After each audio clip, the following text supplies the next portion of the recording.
All right, we're here at the NASA Space Center in Houston, Texas. We brought the fam out. I'm here to ask everybody, have we ever been to the moon? Is there life on other planets? And what's going on with Mars? Peace. All right, we're going to see. This is the gravity differences right here. We about to check it out. Which one's heavier, Dallas? We're going to see the difference. Oh, that's heavy. Is this one that's on Mars? Oh, no, this is Earth. That's small. Oh no, this is in space, right here. This one's when it's on Earth because it's heavier. The gravity's got it coming down, and this is you just lift it, bam, like it's nothing. You got to get in here and check it out. Try it. It's too hard. That's heavy one, huh?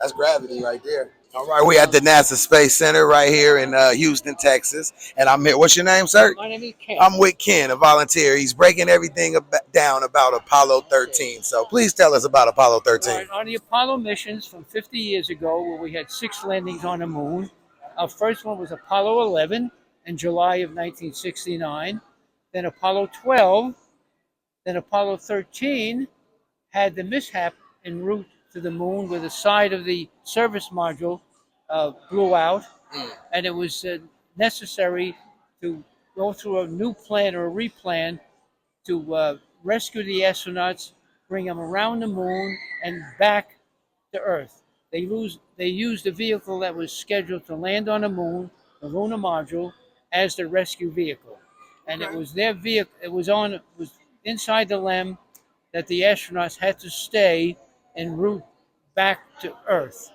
When they got close to Earth, they ejected the lunar module and then re-entered into Earth's atmosphere in the command module as a normal entry into. So Apollo 13 was.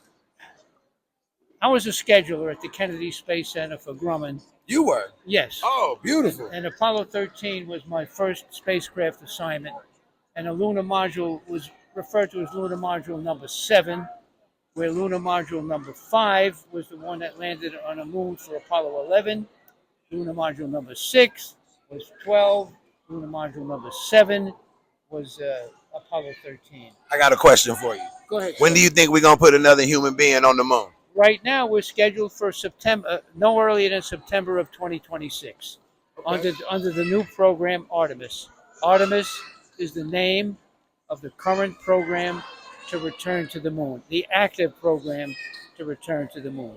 Now, you're just the person I got to ask this question. Go ahead. Do you think Elon Musk is going to be successful in putting a human being on Mars?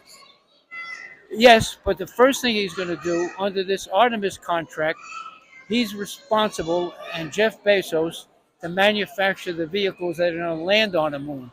Versus in Apollo, it was a lunar module. Now, HLS, Human Landing Systems, is what they call the vehicle that's going to land on the moon.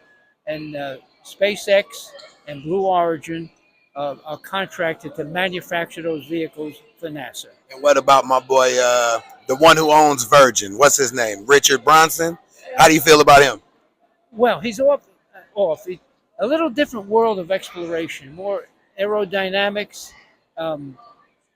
spacecraft that take off on a mothership and then launch into space. Basically, as I know, he's been doing like tourism, but some of the tourists go up and run experiments for their company or country. Okay. So yeah, a little different approach, but I think in aerodynamics and aero, a fantastic missions that he's planning from out in the desert. Okay, one more quick question and we're going to get out of here. My man Ken has been so helpful. Can you please tell everybody that's watching, how long does it actually take to get to the moon from Earth? Round numbers, 3 Yes. days, okay? 72 hours. 72 right? hours. Now, based on the position of the moon, based on the day of launch, the distance from Earth to the moon, it could be anything from 63 hours to 85 hours. But in round numbers, 3 days, 72 hours to go to the moon. Okay, you heard it here from Ken first. We live at NASA Space Station. Thank you, Ken. Give me some. Yeah, and we out.